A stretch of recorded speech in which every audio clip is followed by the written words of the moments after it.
All right, welcome to the CBL show for the week. This week in CBL, it's just me right now. I've got some boo birds in the comments already, which is exactly what I like to hear. It's the motivation that I need for the evening. For those of you who don't know me by now, which is almost impossible, my name is Ram. I'm speaking on behalf of UConn, and I'm happy to be here tonight. I'm going to see some of the guys join me a little bit later tonight. I know for sure Benny will be. So I'm going to pause off some of the top 25 stuff until I have at least somebody else to talk to me about that, because otherwise it's going to sound like I'm just talking to myself, and that's just a little bit crazy. I see Chuck is in there too from Delaware as well. So good evening to everyone who's tuning in tonight, or good day to you if you're watching us in the AM. Welcome to another week of us talking about our beautiful fake fantasy league. We've got a good show set up for you tonight. We're going to be talking about a lot of Bens, the Benjamins, the money that's moving, the Ben Browns, the guys that are moving, and Benny, who made a 5-team deal last week, and he is the man behind a lot of the machinations in the trades this week. There's LSU checking in. Of course, as soon as I get Benny on, I'll probably jump on to have a top 25.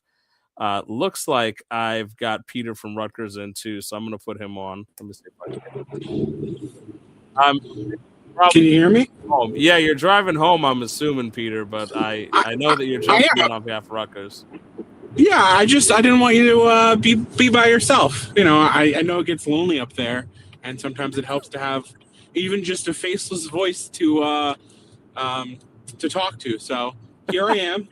At least I was hoping we could bring you in at least until Benny comes on. Benny will be on in a little bit as well, but it's good to hear from you as always. I mean, so while I have you here, before I go into the top 25, because I need Benny for it, and I want you to have attention on it if you could. I don't want you to stop driving and look at a fake top 25. I've heard that you've got some rumblings about the top 25, and you were hoping to see Rutgers on there this week. Is that correct? Well, I mean, to be honest, I didn't think Rutgers actually deserved top 25 this week, but I wouldn't have been sad to see a vote or two. But listen, here in the Garden State, we're working hard to earn some respect and back in the birthplace of fake college baseball, and we're excited to see what we can do. Yeah, you pulled off one of the bigger deals of the week earlier today when you brought Juan Soto to your squad. And I feel like you've been working on some other moves now to kind of turn your team from what was a bunch of freshmen and prospects to a team that's going to look to contend for at least your conference tournament this year. Yeah, I mean, don't get me wrong. It definitely hurt trading Brian Wu. But when you're dealing with a Mariners fan, it's kind of hard not to have to trade Brian Wu. But we're excited to have Juan Soto back in Rutgers, the Piscataway campus where he belongs. He took a brief hiatus, but he's back. We like Mason. It's funny enough, Mason Wynn's also back. He took a short hiatus as well, but he's back as well, and we're happy to see. And Freddie Peralta, he did have a rough start today, but we're excited to see what he can bring over to us as well. Chuck, by the way, I don't know if that's for me, but I do need to buy a razor. You're 100% right. I need to shave, but one of my best friends is getting married next week, so I'm going to clean myself up for the wedding.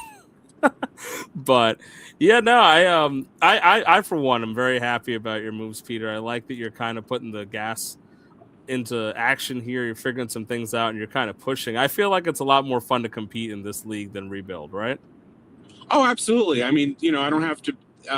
Hopefully, I don't have to make another fake tournament that doesn't actually matter to get a little bit of more entertainment out of this league. But it's been fun trying to get better. It certainly makes you pay a little bit more attention to your team and to the trade block and see what's going on. And then, hey, does this move make me better? I hope so. I don't know about long term because, again, I did not really want to trade Brian Wu, but if you were, I thought I thought Freddie Peralta was a pretty solid replacement, and I thought that my bats were a bit weak on the weaker side. So again, I know he's hurt right now, but you can never go wrong adding a Juan Soto to your lineup. Yeah, I think, and your deal may or may not come up later, depending on how much time I get with Benny to talk about trades. I wasn't going to keep him too long since I don't have the you or Ash provided trade graphics today. Since I don't have the CBL official graphics, I've kind of not put all the trades on the board outside of just Discord screenshots, but I do have the top 25, and I did have the standings from last week I wanted to go through. And there's a few teams I know that, I mean, the top 25 alone is going to lead to some interesting conversations because we saw a few teams that were in the top 25 immediately get moved out. I think the Jim here, by the way, I'm 2-0. Thank you, Gunnar Henderson. We had a few surprises in week one, but I don't know if you remember it much last year, Peter, but that first week, like those first 2 weeks of the top 25, there's a lot of things that people need to figure out because for that first vote is kind of a feel of people thinking, okay, I like these players. I think they'll do well. And then after a week of performance, you see people kind of shift right off the bat and just say, okay, this guy was 2-0 and had the 7th most points in the leagues. I must have made a mistake. He's now in the top 25. Yeah, and I think that, I did not actually read the top 25 outside of seeing that Rutgers wasn't in it. I basically just looked at 25 and votes, and I saw I wasn't there, so I gave up. But something to keep in mind is this is the longest, besides the 2-week finals, which most people won't participate in. This is the longest section of your season. So the points are going to look a little bit more inflated than they were normally. And, how many players we know get off to slow starts traditionally every year. So I never really put a ton of stock into the first week as far as player evaluations or even team evaluations. But, at least with this league last year, it was pretty obvious to tell off the bat that pitching was going to be the big point getter. It definitely seems a lot more fair, but again, like I said, longer stretch of a week. So we'll see what happens next week. We'll see how the points differ out between hitters and pitchers, but I think this is going to be the real week where you see who's contenders and who's pretenders. Yeah, that's Kyle B. I'm assuming, if I remember correctly, I think that's Illinois checking into from the Big Ten.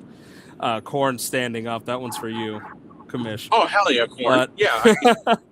Listen, the Big Ten's a lot better this year than it was last year. I'm really proud of everyone for trying. And it's good to see that this is no longer a two-headed beast of a conference.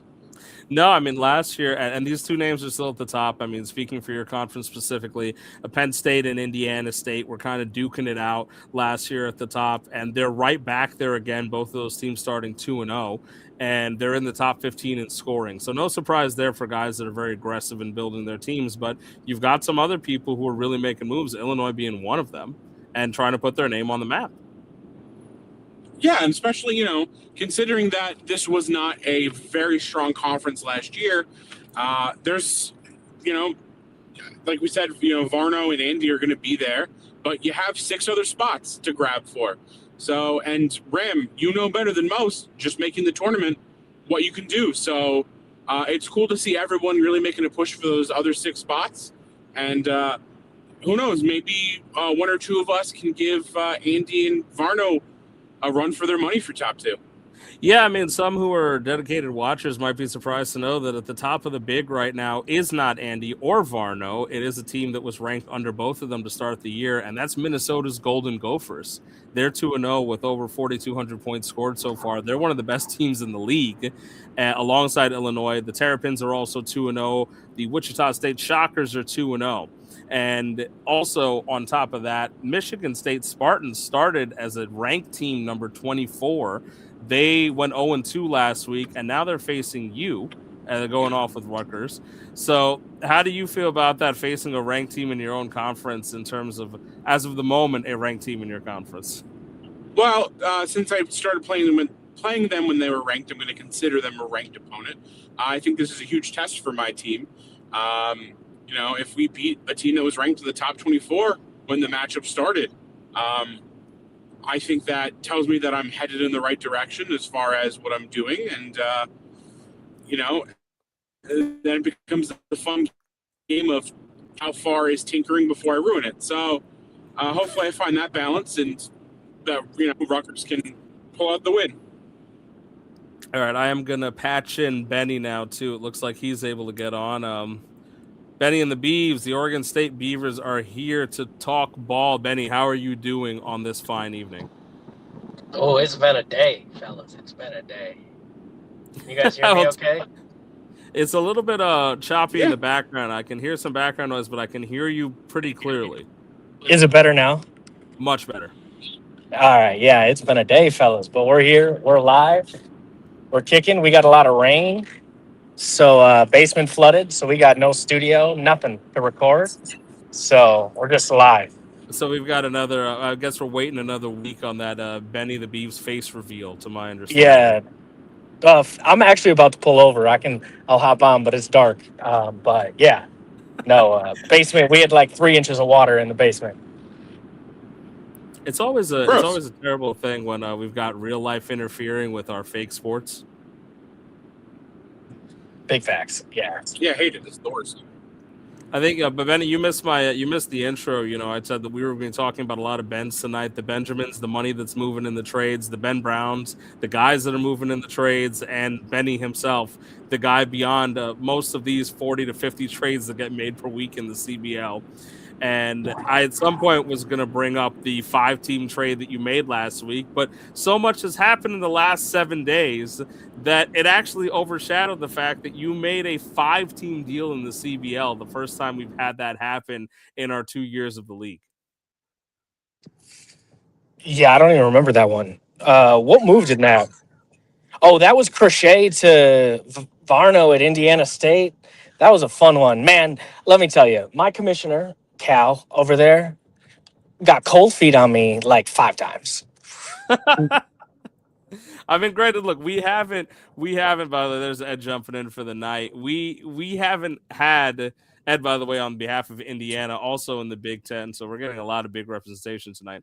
But yeah, Benny, a 5-team deal has never been made. I mean, we made a big fanfare last year when we made a 3-team deal. I believe Peter and I were part of a 3-team deal last year in the CBL, and that was supposed to be a firecracker. And now here we are with a 5-team standard deal with a ton of movement of players. And then you went ahead and pretty much moved everybody you got in that deal anyway within the following 5 days. Yeah. Well, so that's not true. Yeah, that is true.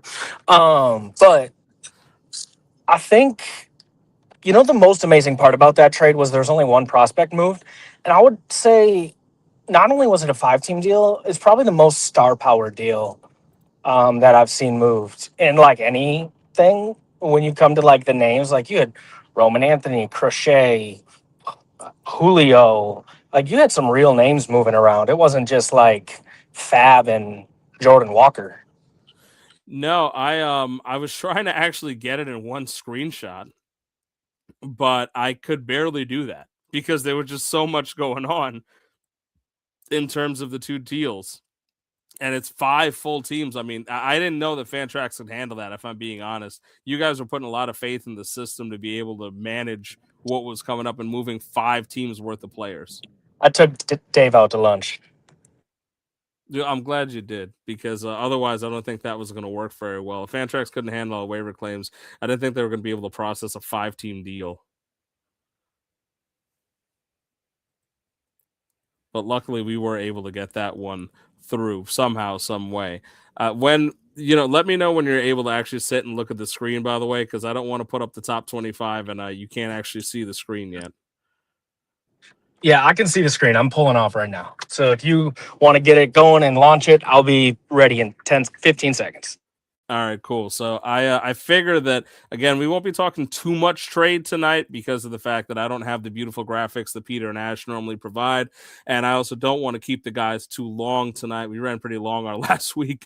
So I'm going to bring up the top 25 and we'll see if we can get working on that right away and start changing over some of those numbers for the guys. So without further ado, let's bring them up right now and let's talk about what's going on. I'm going to add this to the stage and see if I can go picture in picture here.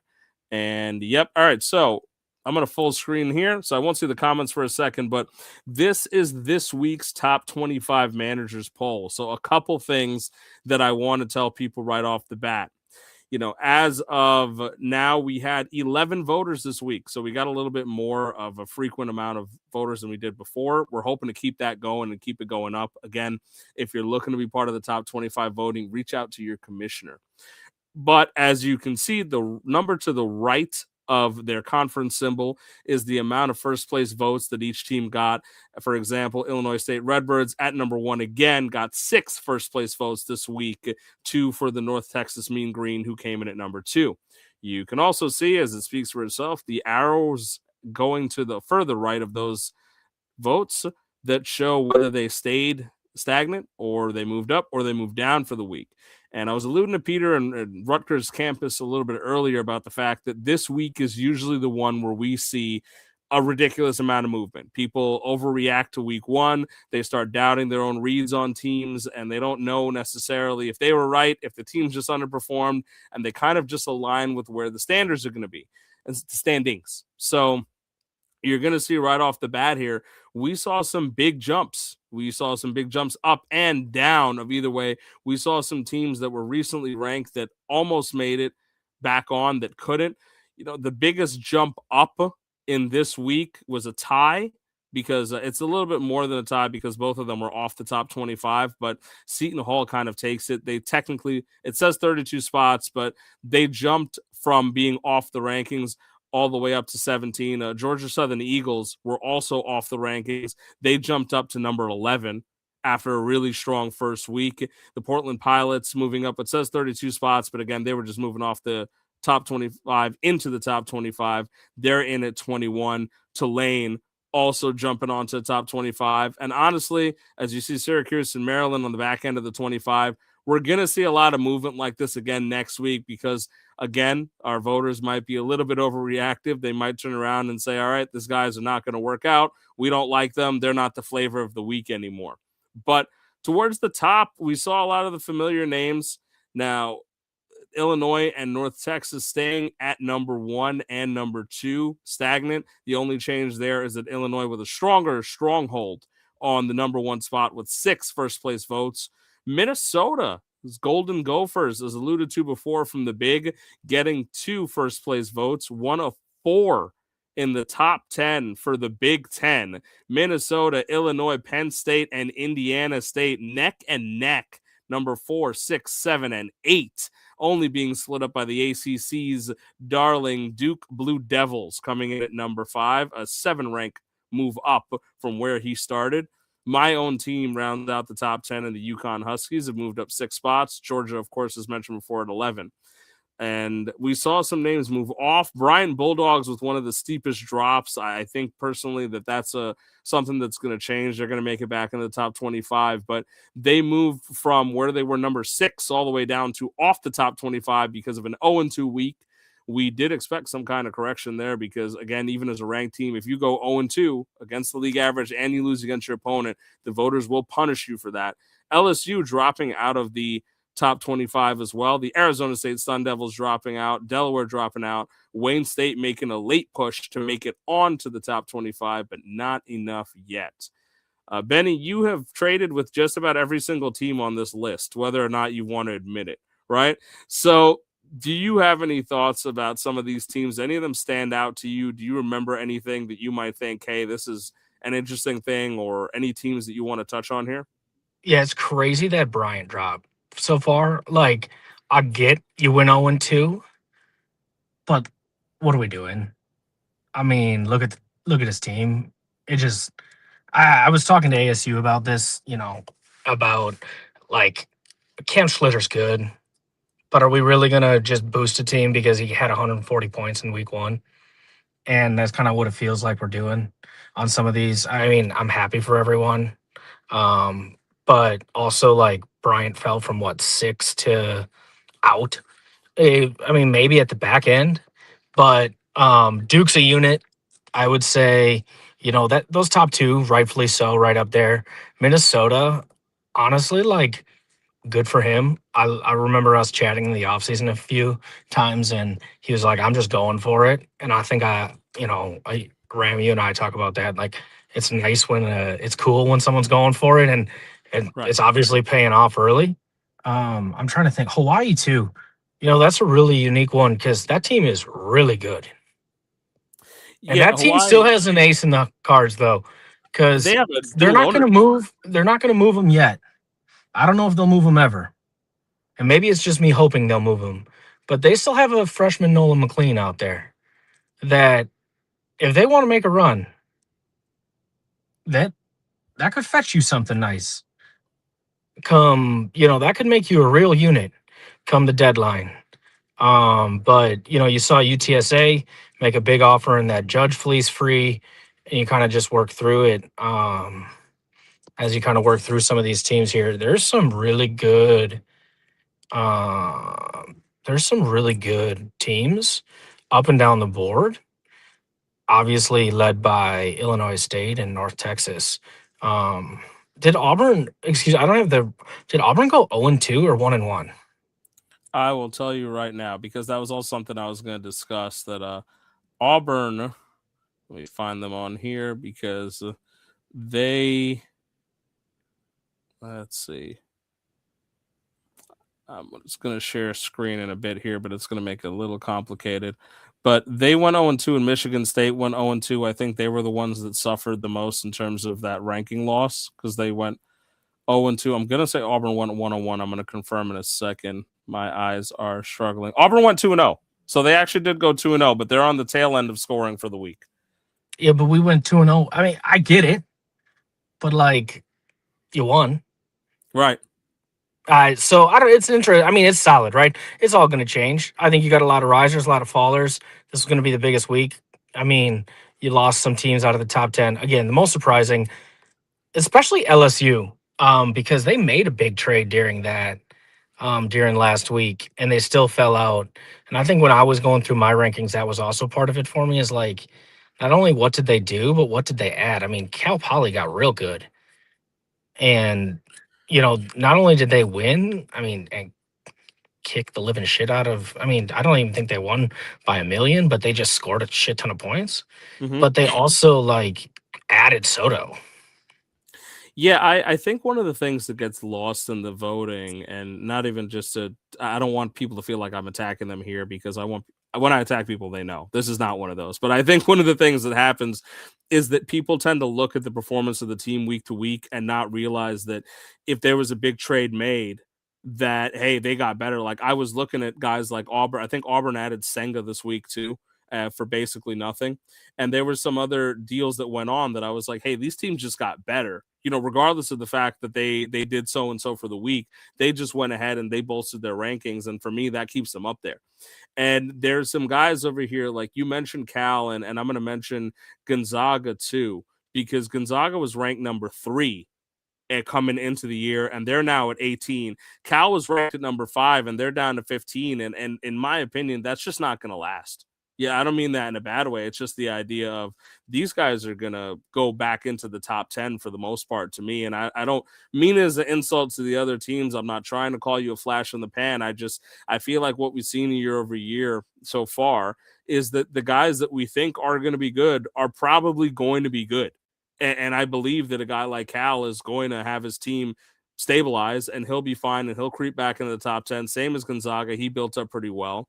And there are a few teams on here too that I'm glad that they've gotten the jump right off the bat, but I don't know if it's just off a really strong week 1 or if they're going to be here to stay, especially at the expense of, again, everybody in that bottom 5 there and the others receiving votes. 4 out of 5 of them were on the top 25 last week. There are a few others that got kicked out, like Michigan State was number 24. They're not even in the top 30 right now, but they're still going to be knocking at the door. So I just feel like we're going to see another shift going into next week just based on a weak performance. And if you're not going 2-0, it feels like you got to watch your back. Yeah, I think again, I'm a big buy after a 2 week sample size. I think that's a great a window to buy. I think 2 weeks basically is the whole season, essentially. So might as well just get the best players right now. And then you're basically the best team.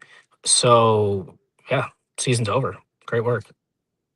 Yeah, it's an interesting one. I know that Peter looks like he's going to be joining on in a second here with video. There we go.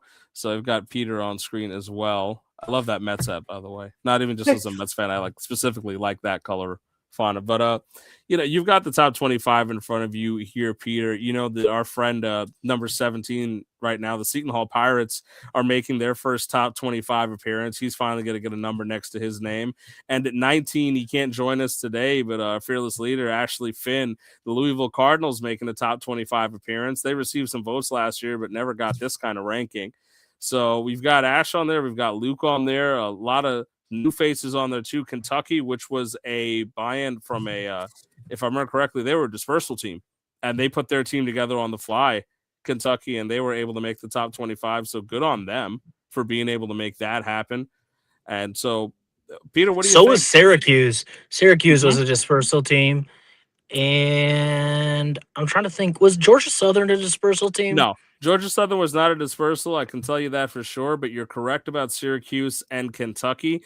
And Portland is not a dispersal, but they were a name change, if I remember correctly. I think last year he might have been UCLA. And I'm just looking. Matt, yeah. Yeah, that's Matt. Only trade with Matt late at night on Fridays. He's generally drinking beer. That's what I've learned. Peter, can you hear us okay? I sure do. Okay, good. Can you hear me okay? Yes, LSU saying that he brought in Kentucky and Syracuse. So damn, I can't hear Peter again. Can you not hear Peter? God dang it. Oh, man. Benny. I'm going to leave this thing and come back. Go ahead. So as Benny figures out his technical difficulties over there, yeah, LSU, shout out to you for bringing in Kentucky and Syracuse, not only for bringing in guys that didn't immediately dismantle their team, but the fact that you've got 225 rankers here. I mean, they're figuring some things out, so respect to them. Respect to the Orange, too. Carmelo Anthony was my boy. But, yes, we can hear you, Peter, so you've got a second look at the top 25 here. And again, I mentioned this before when you were driving, so I don't know if you got to hear it, but not only in the top 25, but in the top 10, the bloodbath of the Big Ten, there are 4 Big Ten teams ranked in the top 10, and rounding out the top 25 is Maryland to give you a 5th team on there. And I believe, the American has 6 right now, if that's correct with the note of like the symbols. I know the symbols might be wrong, but I see North Texas, Cal Poly, Georgia, East Carolina, Tulane, and the Syracuse Orange. And if the Orange are in the American, which I was pausing because I wasn't sure, but I think they are, and they're 1-1. So I thought that was interesting to me that they ended up that the Syracuse Orange still ended up making it, even though they're 1-1. This is kind of exactly what I was talking about. But outside of the American having 6, you guys have got 5. It's got to feel pretty good as the commissioner of that conference. Oh, absolutely. Listen, like I said earlier, it was pretty much a 2-headed fight for first place there in the Big Ten last year. The fact that we have a team ranked above, 2 teams ranked above the big boys from last year. It's good to see the conference really improving. Like I said, going into it, there were 6 extra spots open for in the conference title, and a lot of people going for it. Unranked here, but Indiana was 2-0 last year. Last week had a nice start to their year as well. So I have a feeling we're going to see more teams in the Big Ten by year's end. Yeah, I can't. About the Big Ten, contrary to popular belief after today, that Duke team's a unit. I love Andy, and that team's strong. Like, that's a good team. He's gonna kill a lot of people.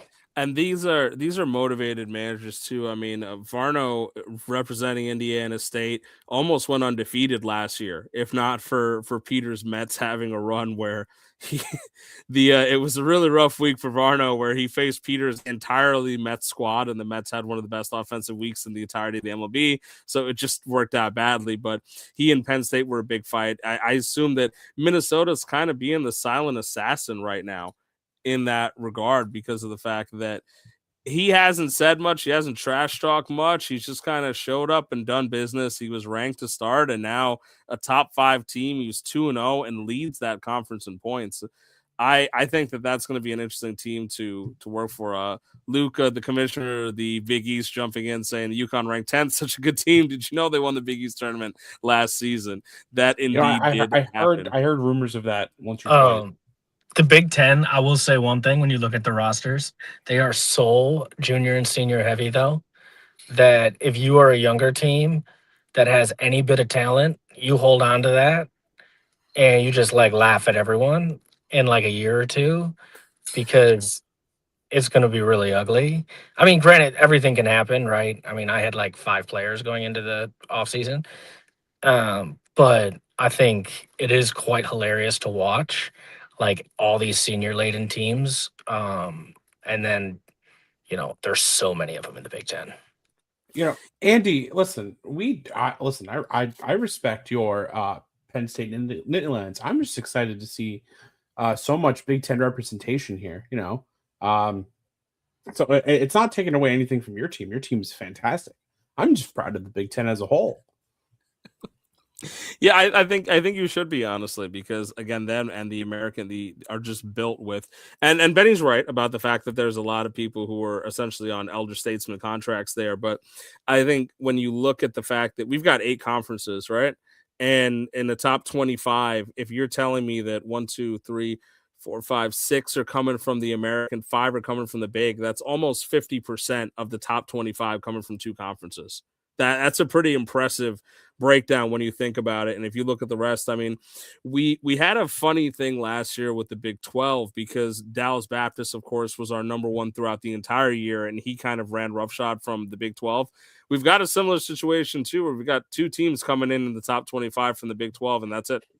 We've got Illinois State at number 1 yet again, and UTSA Roadrunners are in there. As last time said, Nitty, great turnaround for the Hoosiers. Yeah, they turned around and had a 1-1 week, so good for them. So foregone conclusion of how many seasons I have. I can't win next year. I got to learn how to wheel and deal like Benny. Well, yeah, I'll tell you something, Ed, as somebody who speaks to the guy pretty regularly, Benny's DMs are open. If you reach out to the guy, he has a good conversation. He's available, and he'll talk you through trades, and then he might get you into one. And if you got Cardinals, even better on that. So keep that in mind. And if you're in the you're in the Big Ten. If you're in the ACC, you got a chance today. But yeah, I mean, Luke of course is commenting from the side there as the commissioner of the Big East, but I didn't even get to spend as much time talking about it as I want to. I mean, the Seton Hall Pirates coming in and trying to make the Big East a little bit more of a contending conference. Myself is somehow I'm at the top of the conference right now, coming in at number 10. But we've also got Oneonta, who edged me out in points last week, and they came in at number 13. They did a pretty good job making the top 25, and they were 2-0. Seton Hall with a strong week, of course. And Bryant, like I've said before, I think he'll make it back on there. I think that the Big East is going to see a few more teams kind of push for top 25 contention too, just because there's a few guys on there who are a lot better than they might have seen right off the bat. We saw that last year, but there were 7 teams that started 2-0 in the Big East. And Rhode Island dropped out of the rankings because of the fact that A, he sold, and B, I think people were probably trying to find a reason to not vote for Rhode Island just because they don't get his brand of sarcasm. So Rhode Island got stuck with the short end of the stick, and he's out of the top 25 because people wanted to do that. But he's still got a fun team. And again, 7 other teams in the Big East went 2-0 to start. I'm going to try to switch over to something here if I can. I'm going to try to share a screen, so this might somehow screw up. I'm going to say something about your team here. And it may be, I know we talked about it a little bit. You better pray for good health because you lost some arms, and you better pray Hunter Brown's back quick because your team is top heavy for sure. But you are a few long injury stints away from hurting, my friend. Yeah, I was not happy to have Cade Horton and Hunter Brown go down. Speaking just for myself for a second in 1 week, because that just wasn't fun. I mean, Hunter Brown came out like, gangbusters out of the gates, and I really like that because I love Hunter Brown. I thought he was going to be a good guy to kind of bolster my rotation, be my stalwart. He's hurt right off the bat. He's missing at least 3 weeks, which means he's probably missing about 5 to 6 weeks. So it's going to be close to 2 months where I'm going to be without my best pitcher right off the bat. Cade Horton had a good sharp start to the season. He's gone.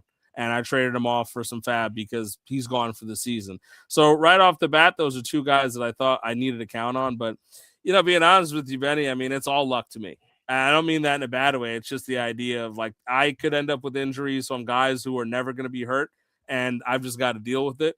So I just try to be proactive about it. But it is not necessarily fun for me to come out of the gates feeling like my team was okay, and then Hunter Brown and Kate Horton are gone already, and my backup replacements for that are basically Aaron Savale, who at least had a good day, and Nathan Uvalde had to go out and get him. But we'll see. But I'm a gambler. I enjoy playing the game that way, and it'll be fine. Let me see if I can. Well, it's starting to sound like we're going to have a listen. I mean, if those guys are out for a period of time, there's no way we're going to not see a dip from you. I could see similar to last year, making a late rally push, and winning your conference again, being a lower seed because of the injuries. Well, let's see here. This is going to be an interesting one if it works. Can you guys see my screen? Yes. All right, I'm going to try to make it a little bigger there. Is that better? Perfect.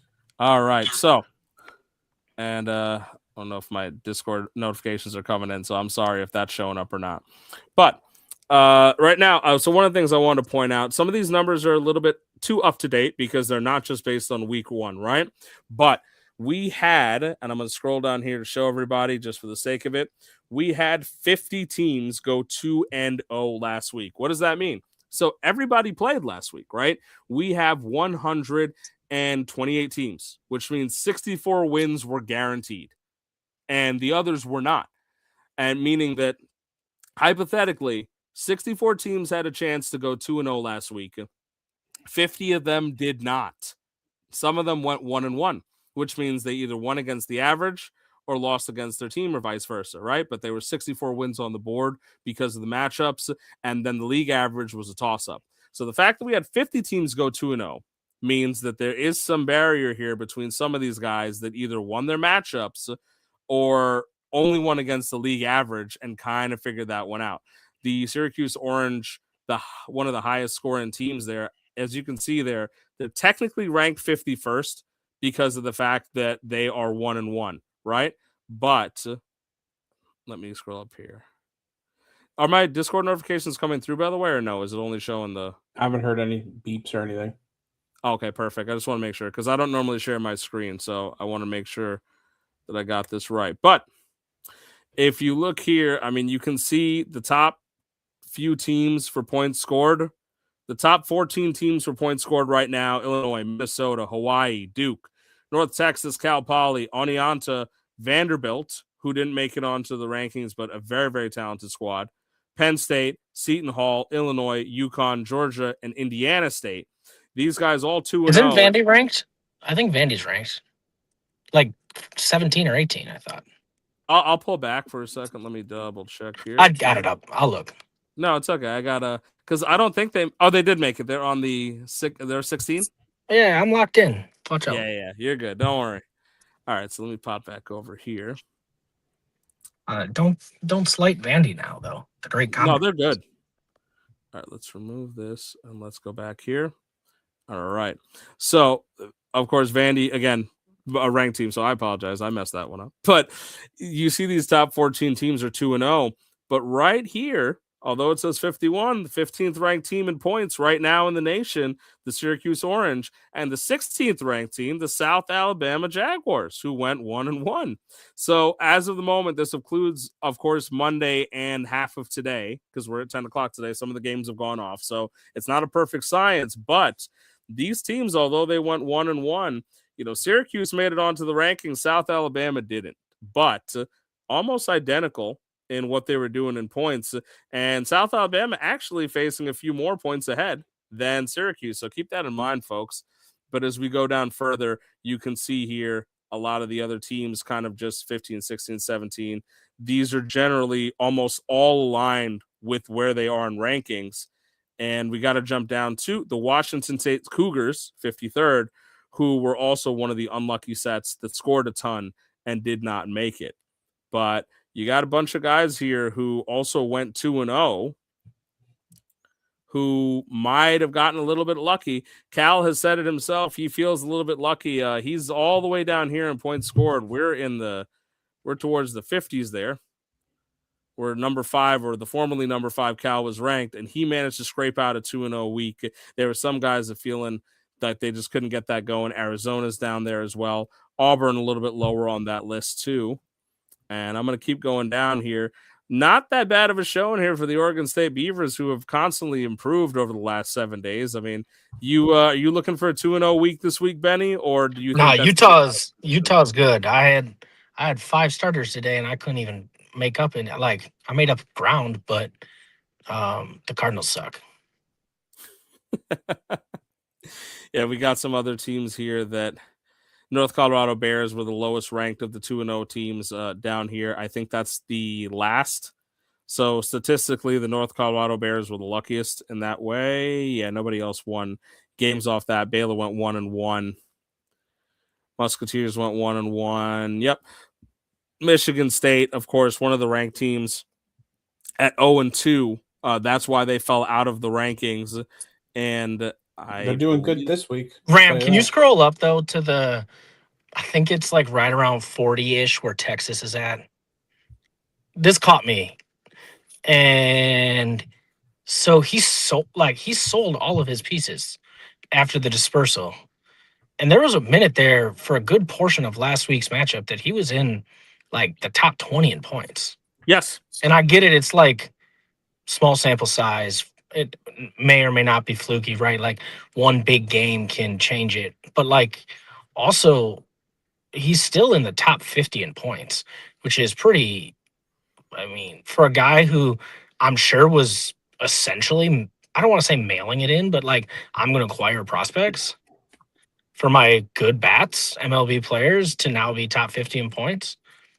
That's pretty cool. Yeah, it's definitely. I actually had the same exact thought about Texas. I looked at their team and I was like, wow, that's a really strong showing for week 1 for a guy that was in pretty much sell mode. And you can see a few other guys here, Delaware. And this is, again, just to speak to the way these things broke out. Delaware and Cal about just literally right now 7 points away from each other when you combine everything. And you can see the big difference here is that Delaware got fronted with a lot more points against than Cal did. And Cal was able to just sneak out that win against their opponent. And Delaware did not have such luck because it just ran into a bit of a high scoring opponent for the week. But can you scroll down a little bit more? Sure. Who would you like to see? Keep going. Oh, I am ranked 69. Nice. Yeah, so you are currently ranked 69, and inclusive of the fact that you went 1-1, 24-56 combined. So a little bit closer to the bottom than you would like. However, of reference point, you did outscore, as of the moment, some teams that hit the ranked buttons. So I think it's just Michigan State at the bottom. I'm going to confirm. Yes. So Michigan State was at number 24 going into this week. The Pitt Panthers were number 23. They also dropped out this week. And the Bryant Bulldogs, who we talked about, they dropped out. I think they'll be back. But you have at this point outscored 3 of those teams, Peter. Well, I might be on the lower end of points scored, but my team looks very different than it did in the beginning of the year. Yes, it does. And you're catching up to who was at the time number 3 ranked Gonzaga as well. He went 1-1 last week, just like you. So at the end of the day, I mean, there is a lot. Benny, of course, by the way, up here has outscored both Rutgers, Gonzaga, and all of those teams that we mentioned before that were previously ranked. So you're putting some stuff together there, Benny. We'll see. I mean, I think it's pitching volatile, right? The hitting buff helps. We trimmed a little roster fat, but I like the way the rotation turned out after that series of trades. But Matthew Libator sucks. Did you acquire Matthew Libator just because you're a Cards fan, or? I acquired him for like the first 2 months of the season, figured he was maybe good. But I guess it was only the first 2 starts he was going to be good. I do like him, generally speaking. 1, I know that they're going to give him a run, so he's going to take the ball. 2, because they have absolutely no reason to not start him. 2, he looks good, and he looked good through the first 2 starts. And it was kind of one of those, like, average pieces to get back. When I was making that, he was part of that 5-team trade. Mm-hmm. So it's like just a filler piece for my rotation because I think I acquired 5 pitchers in that trade. Yeah, I have 2 screenshots for that, and I'll try to pull it up after because it was really difficult to try to screen cap that on Discord. But yeah, we've looking at the top here, I mean, this kind of aligns with what we were looking at in the top 25. I mean, in terms of points scored, at the end of the day, it is just about points scored when you're looking at these rankings and where you think the teams will be. Oneonta, I think, not given as much love, although they did get a big jump. They're close to the top 10, so they're getting some respect. Vanderbilt could be closer to the top 10. They're ahead at the moment of where Penn State, who's the former champion of the Big Ten, as mentioned before, I should put respect on his name. And Seton Hall, of course, again, also out of the top 15, but they're a top 10 scoring team as of this moment. Illinois, who chimed in earlier around there too, Georgia too. So I think I will say, with respect to the fact that sometimes he drives me nuts, South Alabama probably given the least amount of credit for their performance last week, because if I can see you on the top screen here, which means you're essentially top 15, top 16, I think is where they rank right now in points scored so far through a week and a day and a half. That's close to getting some votes and getting some respect. So South Alabama did not get the respect they deserve right off the bat, as some of the other voting darlings did. Maybe it's a personality thing. Who knows?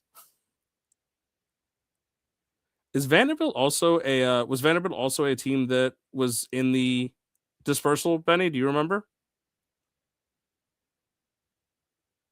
I believe so. Yeah, I believe so. Because I don't remember Vanderbilt that well, and my gut is telling me that Yeah, he was. they were a dispersal team. Yep. You know what team I'm really interested in? Bryce, by the way, commenting. Hope my opponent South Alabama got some love last week. Finished 16th points overall and 5th most for this week. I was watching delayed and you were talking about it. Yeah, I honestly think it's really fair to say that if I go back and look at that screen, that they didn't get the love and respect from the voters that some of the other teams did, but they put up some big numbers. And if you're top 16 in this league right now in points overall, and you just had a little bit of bad luck because you went 1-1, I think that's got to matter for something. And I do think it'll hold up over the span of next week. But again, he's got to win. The only thing is he's running into you now, right? And the difficulty of running into the number 1 seed makes it so much harder, because at best maybe he goes 1-1. I mean, if he can topple you, that's going to be huge. It's going to be a statement. But if not, at best, if he goes 1-1, it starts him off 2-2, even with a lot of scoring. So it's hard. We got a harsh voting committee, as I've come to understand. I'm interested to see Illinois over the next Benny, I think you're muted right now. Ooh, can you hear me at all or no?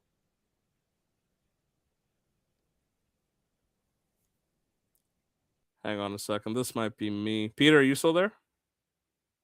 Okay, so now it's actually right here. me. So give me a second, because I'm now having. I think the switch off is giving me. Hang on one second. Oh, boy. There we go. No, we're good. I know what happened. I know what happened on mine, because talk to me, Benny. Yeah, we're good. That was more so a tech issue on my end, so we're good. We're all fixed. I'm really interested to see how Illinois, what happens here over the next few weeks, because they definitely got carried by their offense. Soto and Betts to the IL. For sure this matchup, and we'll see what next match. I know Soto 2 to 3 weeks it said.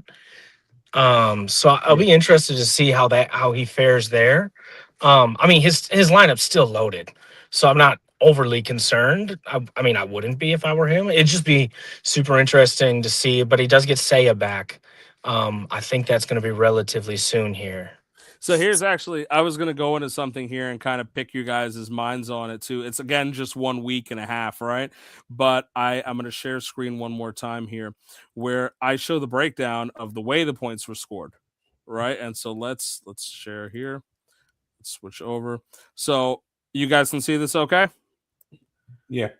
So you can see here. I mean, correct assessment there by Benny up to this point where we are, again, inclusive of today and yesterday, right? So it's week 1 and a little bit more.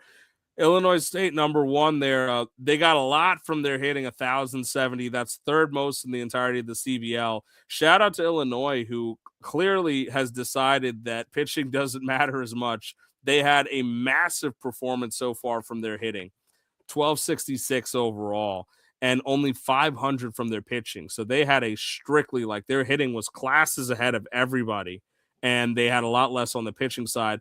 Bryce there at 1070 got a lot from hitting third most in the league. Oneonta 1040, but a similar situation there. 744. Washington State, same thing. 492 only from pitching, but they got 1,000 clean from their hitting. If I switch over to the pitching side, you can see Georgia Southern Eagles, the opposite of Illinois here, 1243 from their pitching. Whopping huge totals. Minnesota 1207 and 560 only from hitting for Georgia. So you can see that breakdown. Bryce, arguably one of the reasons why they think he's the number one team and got my number one vote as well, is this balance right here. I mean, he got over 1,050 from both his hitting and his pitching. That is the only team that was able to do that, where he was able to get that type of balance. No one else got that type of balance. Some people came close, right? But nobody got that balance between both sides. So he's the most injury proof here. Again, I'm switching back over to pitching here. You can see the pitching dominated guys. Duke with almost 1,200 from pitching. Seton Hall pulling again the Georgia State strategy, 1152 from pitching and 588 from hitting. So anything stand out to you guys amongst these teams here between the hitting and pitching? I mean, it's cool to see, Luke up in the top teams there. We're friends, obviously, in real life. So I've kind of had a little bit more interaction with him than I might have had with some of the other owners. So to see his process and to see it really paying off for him is cool to see. And it's kind of funny to see the trend of a lot of these teams are way more focused on pitching than hitting. Yeah, two teams that Benny mentioned earlier that really, of course, Cal Poly right here, they had a pretty close balance. Not as much as Bryce in terms of total points scored, but this is a brilliant balance.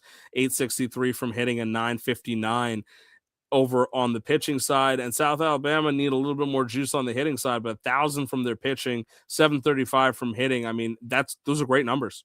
Those are absolutely just great numbers to see. And North Texas, again, of course, 1,000 here from pitching, 861. So, and I mentioned Hawaii already, but these are powerhouse teams. There's a reason that they're ranked so high. And I'll switch back over to the hitting side here. I'll be interested to see if some of these Soto owners do sort of what Washington just did. I don't think you can sell low on Soto because I think there's a value to him. But being out 3 weeks with such a short season, regular season, essentially, right? Like that's a quarter of our season, a fifth of our season, essentially. You're missing he's missing 4 matchups. Can you capitalize? And I think he just got 3 arms back. I don't know. Didn't you make that trade, Peter? Peter is the one who made that trade, yes. So it'll be interesting to see if, another one of the, like Illinois, for example, who's a little lighter, if his hitting can keep up, does he look to move like a Soto for multiple arms that can kind of help balance that out? Obviously high level arms nonetheless, but I think that will be a really interesting strategy, kind of see how that all shakes out, because there's seniors and there's there was just a redshirt trade when we were on this pod that went for a ton, and at some point all the redshirts and seniors are going to get already bought up, so someone's going to have to move something sooner than later. Yeah, there's some names that are familiar to us from last year, too. I mean, Dallas Baptist, who was the far and ahead number one for the entirety of last year, one of the few teams that went 30-0 in our 15-week regular season, one of 2 teams.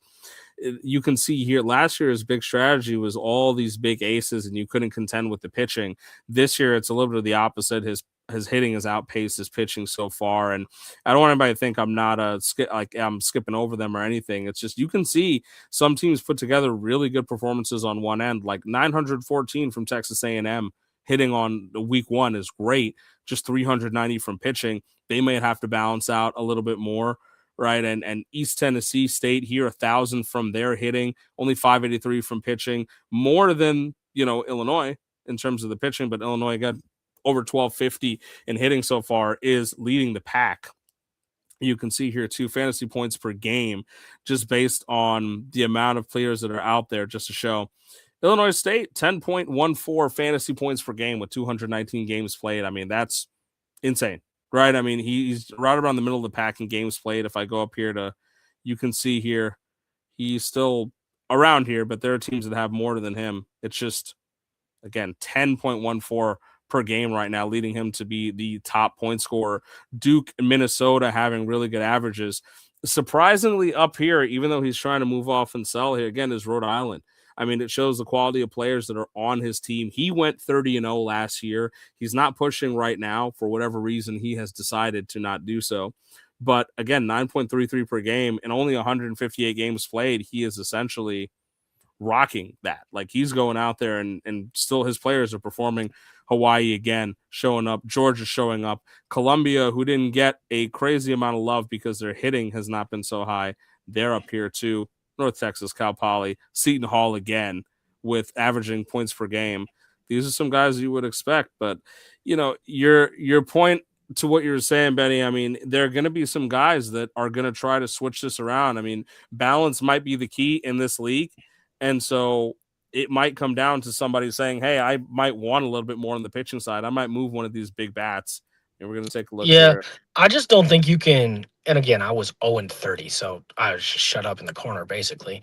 But, I mean, just looking at the rosters from last year as I've been, making a strategy for this madness, I just don't know if you can win if you don't have a pitcher or 3 in the playoffs that can get you 70 or 80 points in a start. And there is a handful of those. It's not like they just all exist everywhere. There's about 100. I think Andrew from Duke and I had this conversation multiple times. There's like 100 pitchers that can get you between 20 and 25 points a game. There is like 8 that can get you 35 plus, 30 plus, 15 pitchers. And eventually, I think you need 3 or 4 of them on your team. This year, yeah, hitting got buffed, but I think you need still 3 or 4 of them at least, with a few fillers that get hot to make a run. I don't know how you can win one way or the other unless you're just so dominant that you have every bat and you just go crazy. But before we pivot, you can follow up on that, but I want to touch on one thing. Where are we at on relievers? Because this has been a really interesting conversation throughout the week for me of like, do we care about low-end starters more than we care about like elite, like not elite relievers, but like relievers that are going to get saves? Because, I mean, you look at like the volatility of a back-end starter versus a guy who's at the back end of a bullpen, like they're probably going to score the same. Yeah, I mean, I'm bringing this up here, and I think you guys can see it, right? Unsurprisingly, Mason Miller's at the top of the chart, and Jake Latz has had a lot of, in terms of, he's got a little bit more innings pitched than some of the other guys. Braxton He started Ashcraft, twice. Yeah, so him and Braxton Ashcraft gotten some extra time. Nick Martinez too, right? But if you look here, I mean, this is off my screen for a reason. Jakob Younis, I mean, Tim Meza, Rico Garcia, these guys, this is all relievers, by the way, all reliever qualified. These are available guys. Jakob Younis is available. He's only owned by 3 teams. Tim Meza has scored almost 70 points as a reliever so far. He is not rostered by a single team. Rico Garcia is not rostered by a single team. And, there are guys up here. Yes, these are all rostered by 8, so there's no ad, right? But if you scroll down, I mean, look, Tobias Myers here, he's come in with 67. Dennis Santana. If you look at these names, if I'm being honest with you, these are not guys that you were, I mean, yes, Mason Miller, right? And Romano is a big surprise in that regard too. Even Riley O'Brien, your Cardinals guy, right? Sabrowski, Greg Soto off the Pittsburgh Pirates, Braxton Ashcraft off the Pirates. I mean, Edwin Diaz is up here too, but you did not starting, so we can take him out of that. Right, but I mean, I get he's reliever eligible, but he's a starter. Yeah, but you're not you're not looking at like Hergert and thinking, oh yeah, my bullpen is safe with Jimmy Hergert on the Colorado Rockies. No, exactly. And I think that's the interesting thing is like, now I'm not saying, I got a pretty ridiculous trade earlier this week. And I know that some many maybe think I sold Andrew Painter for peanuts, but I did get a wonderful offer for 2 relievers for Andrew Painter. Now I'm not saying like that's a trade because hey, this guy can get, they're going to score the same in the season because I don't think like I don't believe that. But it is interesting because I do think there is if you have a decent reliever, the consistent they're not going to win you a week, they're not going to lose you a week. Where like Now, a good starter is going to win you a week and a shit starter could lose you a week. yeah, and look, this is page 1. I'm gonna just go ahead and entertain us, right, and move to page 2. This is everybody, right? Matt's is starting, so we can put him aside, but Braden Fisher is out there, Tim Hill. These guys are owned by all 8, but Brooks Raley, who is owned by only 2, has been nails for the Mets. Cole Winn, Jalen Beeks, Valente Biozo. I mean, these are not guys that we would be sitting there thinking, oh, yeah, like they're going to bolster my pen. They're going to help me win a week. But if you get this out of a week, like if you have Fernando Cruz, for example, or I'll even take Raley, who's pitched every other day, right? Raley has pitched in 4.2 innings since the season has started. He's gotten you 61 points. Right. And we talked about this, you just talked about the fact, hey, a great starting pitcher might get you 35, let's say 40 for a really good performance from a non-screwball or something, right? If you get one start in the week from him and he goes aces and he gives you 40 points, but you had Brooke Raley in that pitcher spot throughout the week and he gives you 61 points, you actually made out like a bandit and made out better with a Brooks Raley in there instead of the starting pitcher. Or you could be like me and have this stupid dude I got from Varno, that Folker guy from Miami, and he gets and blows my win and gets -30 for me today. And then of course, I don't know if Peter wants to talk about it, but Peter, you were on the tough luck end of one bad start cost you the matchup last week. Well, yeah, it cost me the 2-0. Michael Lorenzen, Colorado Rocky Italian national team legend, absolutely shit the bed and cost me 2-0. So that was lame. Didn't love that, but what can you do? The volatility of pitching is something that's always interesting here too, because this is of course up to right now. So some of the guys like Sandy who have now started a third time are going to have a little bit of a benefit. Jose Soriano the same way, right? And Cam Schittler even in the same argument because he started today as well. But there are some names up here like Taj and stuff again who started today, but who may not be what you would have expected for big points. But the thing that you can see here is that every single one of these pitchers is owned. On page 1, and I'm going to say on page 2, and I'm going to say on page 3. Yep.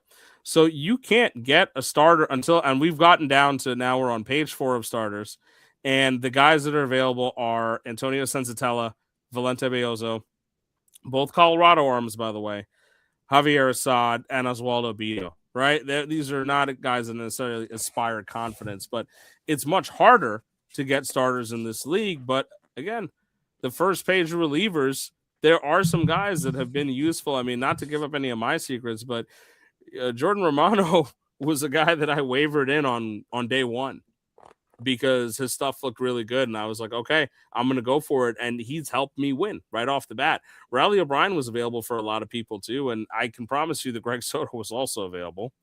Again, Ashcraft was starting, but this could be, I'm just saying, I'm not saying you need to go jump and pick up Eunice right now, but I mean, he is a guy that has made a difference and has already been a difference maker for people if they're worried about relievers, and he'll be available on the next waiver run.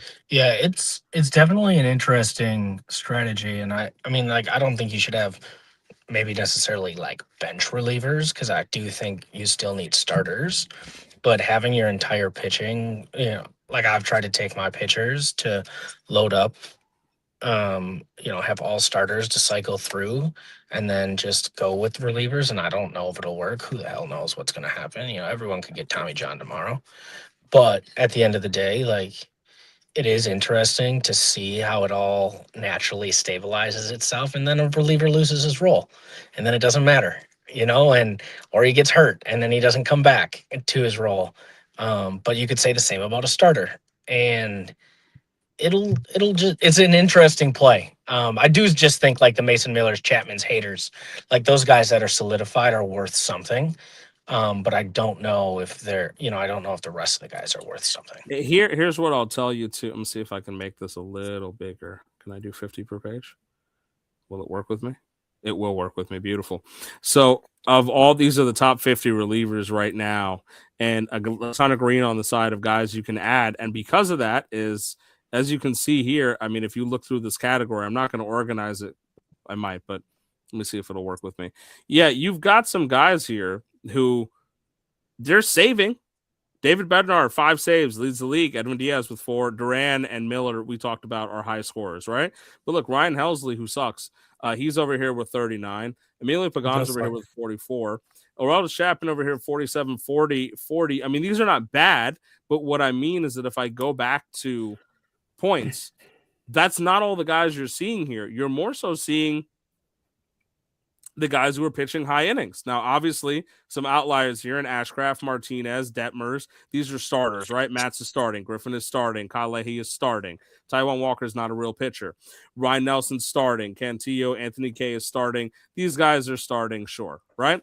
You get down to Tobias Myers and some of these guys here, they're not all starting, but they scored high amount of points. Andres Gomez not necessarily helpful there because he's in the negative. But what I'm trying to say is that although these guys have a ton of saves, they are not all Trevor McGill in the idea of the ones who are dominating the points. And they're not all dominating in holds either. But these guys help. Jojo Romero of the Cardinals, 71. Sobrowski with 81. He doesn't have a single save, but he's got 4 holds. Solid 80. Sobrowski was a target of mine not at one point until I got him because he's got that minors eligibility. He's going to take forever to get to 50. I just swap him down, and it's that bonus spot. Yeah, I mean, I'll be honest about the fact that I've got Hunter Biggie on my team for that same reason. He is a minors eligible reliever, and he's got hold and save eligibility essentially because he's a guy that's going to pitch high leverage for the Rays with Uceta out, and I like that. I can pop him in and out if I want an extra reliever, right? But again, if we're looking at these relievers are 90s, 80s, 70s, these are considered really good so far. Those are the guys who are actually getting holds. 70, 80, 75, 62, 63, right? Now, some of them, not a big deal. Pomeranz, Poulin, these guys are kind of just putting up pedestrian numbers. But I think the point of it being, in my opinion, and this is just me speaking as me for the CBL and not necessarily to give great advice, but you do not have to target the highest relievers in this league to get impact relief pitching. You know, there are ways to get guys to slide into those relief spots that are not necessarily the names you would expect, and they're going to perform for your teams. Great, yeah. I'm sure you're I'm sure that segment is spoiling a lot of people's plans, but it's good to shout out the relievers who are, good for this league. But just, obviously, if you click, like you said, you click to the top point getter, there's a lot of guys available. You click top saves, even if they're not the top point getters, they're not available. So correct. I mean, great point there, Peter. As you look here, I mean, outside of Yunus has 2 saves right now, so he's kind of working as a closer. But if you see here, I mean, these are all the top save getters in league. So everyone with 5, 4, 3 saves rostered on all 8 teams across the board, right? But these are not all the highest point getters right now. And granted, there's going to be some adjustment. Obviously, like, do I expect these guys to stay at the top for the entirety of the year? Not necessarily. But you take a guy like Jojo Romero, who is the setup man over there, and he's pitching nails and has shown in the past he can be an elite reliever. Is he going to be able to hang with these guys? He's going to get traded to the Mets and suck, so. I would really, really hope not, because I don't want to trade with the Cardinals ever again after Ryan Helsley syndrome. But yeah, I mean, honestly, some of this will balance out. Like towards the end of the year, you're going to see the closers have high end. Absolutely, but it's not the end all be all. Like I look at somebody like Paul Seaworld, who is absolute trash, and he's owned by 8 teams just because he's the closer. He's not good. Like, you shouldn't roster him. I think that's, like how some teams stream defenses and kickers? Mm-hmm. You can just stream relievers almost. Like, I look at this Fowker guy. I call him the fucker. He was at, 56 points, and now he's down to 25. right? So it's like one bad outing, he sucks. But like, you can just stream in and out and kind of just who's hot and who's in a good role, who's in an injury. Because I think the reality is there's going to be relievers all over the board. But I do think, back to my original point, is the elite high-end relievers in the long run will score you 700, 750 points. And where does that where does that fall in line with like a Matthew Liberatore, for example? Like, he's going to score you right around there too. And would you rather have the reliever who's going to consistently get you 50 points every week? Or are you going to take the Liberatore that would probably get you 100 one week and negative 30 the next? Yeah, and you can see again based on just some ownership numbers I'm spiking over here. I mean, you've got guys like Palencia. He's owned by 96% of teams. He's rostered by all 8 here. 27 so far. Again, it's only been about like 10 games, basically. It's not been that much of time. So obviously things are going to course correct, and some of these guys will be fine, right? Like, I don't expect Andres Munoz to be that far behind Duran and Diaz and Miller when it comes down to it, right? But some of these guys are going to surprise you. And I'm a reliever streamer type of guy. I believe that just in fantasy football, I do the same thing. I stream defenses. I'll stream a defense, I'll stream a kicker because I want more potential in other eyes, and I just kind of figure it out. And I think it'll be that way. There are going to be some arms that you can get a little creative with here when you look at it. And I'm going to give you kudos for the suggestion on Sobrowski. I mean, that Myers thing is a big strategy. I don't know if some of the new guys have caught on to that yet, but if you can get some players, relievers or not, that you can kind of stash in the minors and switch out, it extends your bench. And there's nothing wrong with that. We don't stop your roster moves here in the CBL. That's what I was doing with Painter early and Sobrowski. I was rotating the 3 of them when they weren't starting. Do we want to, since we're a little past here and I've got to wrap up relatively quick, do we want to move into anything else? I was going to talk some trades. I just want to, I just saw a comment here about Chris was saying, Benny has a point. I've been hard about this last year. Relief pitchers can win weeks. They won a championship for Northern Colorado, which is correct. You know, having a top 10 pen can carry more than some people realize. He would know. I did want to go into some trades for a few minutes. I'm going to see if I can pull up just a few of them for the sake of it while I have you. And let me stop my screen share here. Got rid of the top 25. Peter, before you get up there, Peter, I love that trade. Woo, I'm not selling him. I'm not trading him. Ah, fuck it. I'll trade him for 2 Mets. Listen, I got a freshman player, pitcher back, like Met or not. It was a good trade. I just think it's hilarious. That's all. I just appreciate you.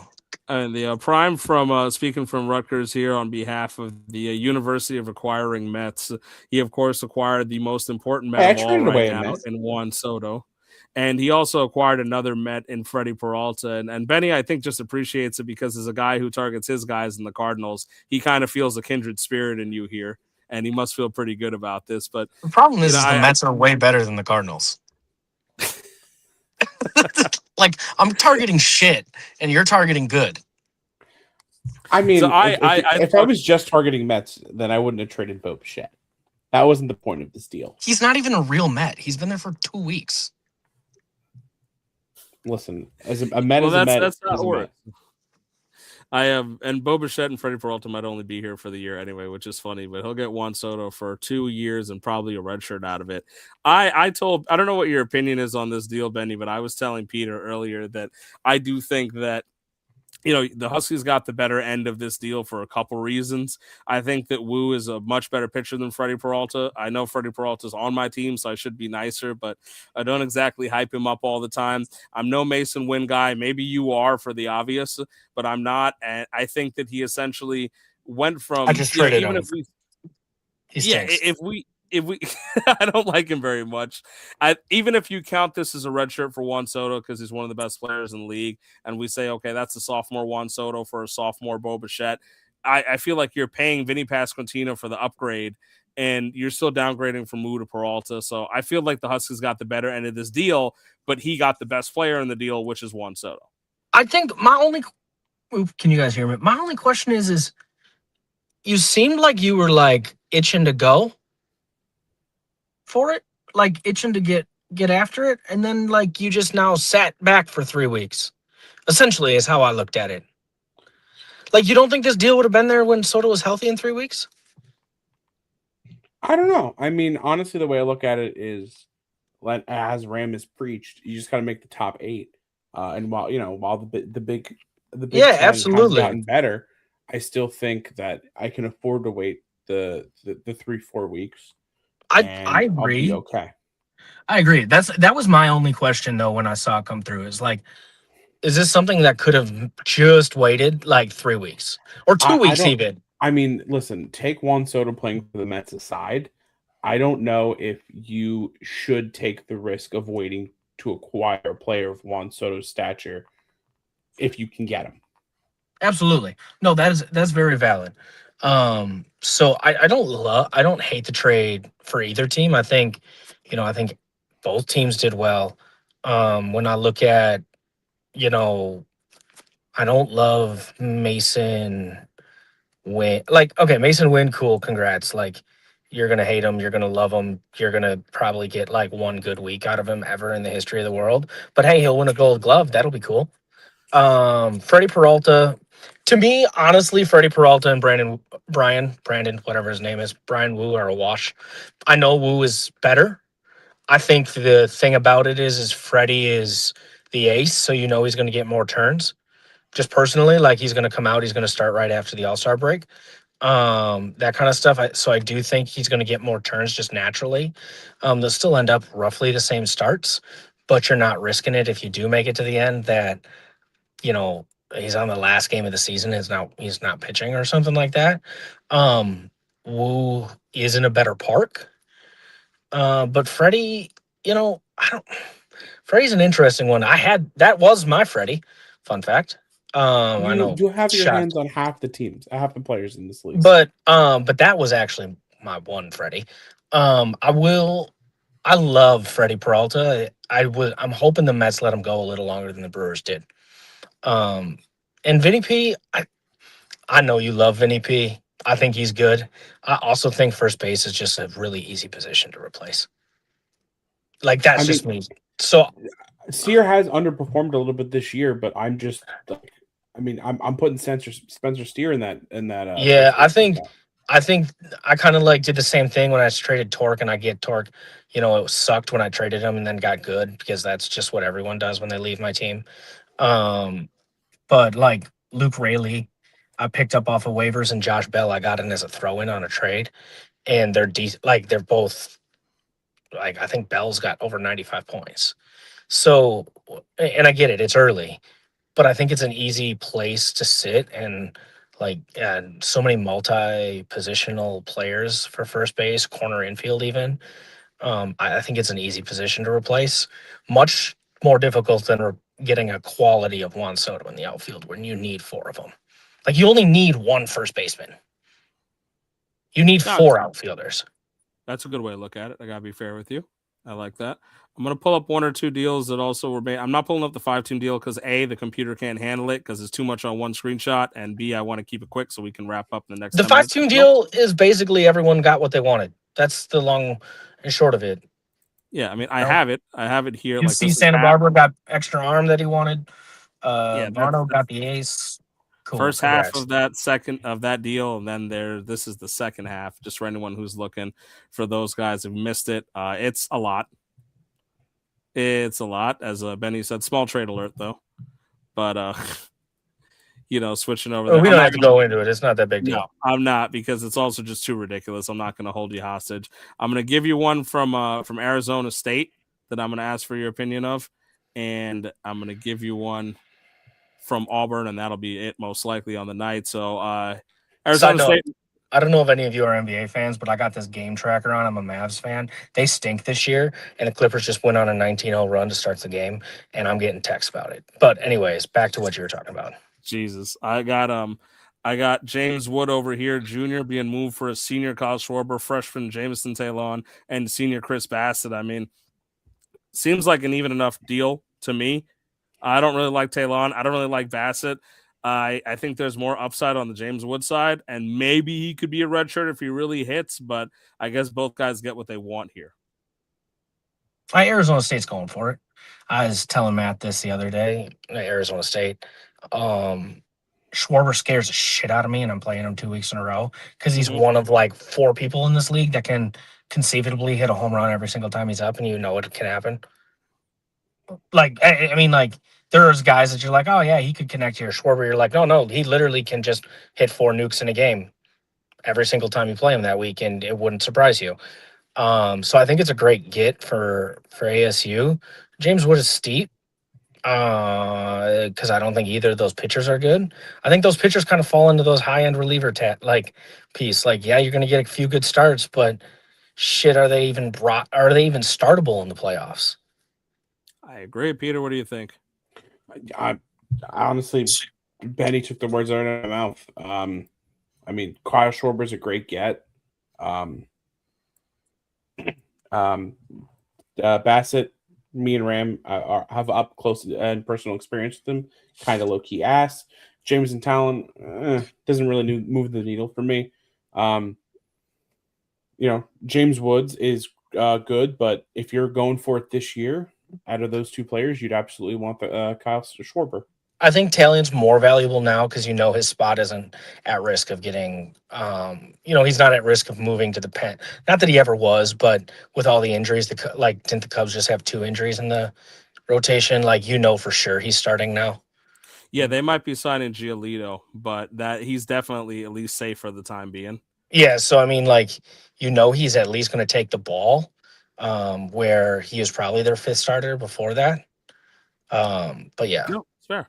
All right, I got one last one for you guys before we wrap up for the night because I want to highlight Fleece Free. This was one of the bigger Fleece Free deals that went on earlier in the week. The junior Tatis was moved off Kansas State and Fleece Free for a freshman Josh Naylor, a sophomore Joe Adela, junior Cedon Rafael, a freshman Nyans, freshman Wande Asigan, freshman Colome, freshman Blandon Clark, and freshman Gage Wood. A lot of quantity here. Kind of the epitome of what Fleece Free is going for, trying to get somebody the best deal. For those who aren't aware of it, you are aware of now how Fleece Free works. It's a free-for-all. It's an auction house, and the best bidder is going to win here. This is one of the highlights of that week. Delaware trading a haul to get that junior Tatis. How do you guys feel as we round out? That's the last one I'm going to have you discuss for the night. Honestly, huge shout out to KSU. I think they have been using Fleece Free exactly the way it was, meant to be. I know in the first show, Ram had a lot to say about unfair trades in this league. And I think that Fleece Free really brought the value out on some of these players, and bravo for them. I think they did great in basically every trade that they did. And really showing the value of Fleece Free. No, he's working it like a dog. I've done 2 of those Fleece Free trades with him now. Both controversial, I would say. And he, the first one, he got me pretty good. I like the overpay for Judge. Call it what you want. I mean, I obviously flipped Judge for a haul, so I was happy there. But just he's super, super great guy, first of all. Second, his team is still good. It's just younger. I mean, he got Tatis for Judge and then turned around and got all that for Tatis. So, I mean, I sent him Gavin Williams and Tatis and another like Jared Jones and another I don't even know what I sent. But then he turned around and got all of that on top of that for just Tatis. So props to him, and Fleece Free, working how it's intended for sure. Definitely getting the best deal. I think he's got maybe 1 or 2 more left in him. But yeah, man, that was a good trade for Delaware too. Because I mean, really, on the MLB side, what did he move? Right. He moved Naylor, he moved Adela, he moved Rafaela. You take Tatis over any of those guys. Right. Oh, so I take Tatis combined over all 3 of them. Right. So, I think it works out, and also the prospects are the sweetener. You're 100% right. I mean, looking at KSU's team, they were able to make their team competitive right now, where they're going to be able to compete for their conference, and they got a ton of future assets. So they really utilize Fleece Free to an amazing level. I've been very impressed by what they've been able to put together there to kind of get their team going. So, it's been super unfun for my farm system. Let's just leave it at that. Well, I promise I wasn't keep you guys too long. So as we're wrapping up now, do you have any final thoughts you want to share as we wrap up this week's CBL show? Benny, I'll let you go first. No, I think we got a little venom back in the chat. It's all love though for me, honestly. I think it's fun. It's a fun sport, fun game. Goof around. I think everyone's entitled to, feel their own way. I make trade. I've made 91 trades so far. They're not good. They're not bad. Like I've won some, I've lost some, given a shit about some. I just wanted to get Jordan Walker. Just let me just rest in peace, please, and watch him suck and go old for the next 64. And guess what? He'll be on waivers, and you can have him then. But I think there's some absolute units of a team out there. I had 5 starters going today, and I looked around and I was like, damn, I'm like not even in the top 15 of scoring for the day. There you go. I mean, that's it. That's the nature of the CBL. Peter, what do you got? Yeah, I mean, hey, first off, Benny, don't feel too bad. Last year, I had collected all of the Mets that I could, and I don't know, had like 5 wins all year, so don't feel too bad. It is what it is. Fantasy baseball is not real. But listen, Rutgers is trying to go for it. Whether it's this year or next year. Watch out for what's going on in Piscataway. No, I'm excited for you, man. We talk every day, and you hate me, and then you say you love me, so it's all good. I never said I hated you. I love the energy from you guys. I'm so glad you could join me tonight. We're going to wrap up this week in CBL. We'll be back again next week with a few more of our regular cast. Shout out to those of you who tuned in and commented. We appreciate you always. We will see you on the flip side on the Discord. Thank you and take care. We'll see you in a week. Signing off.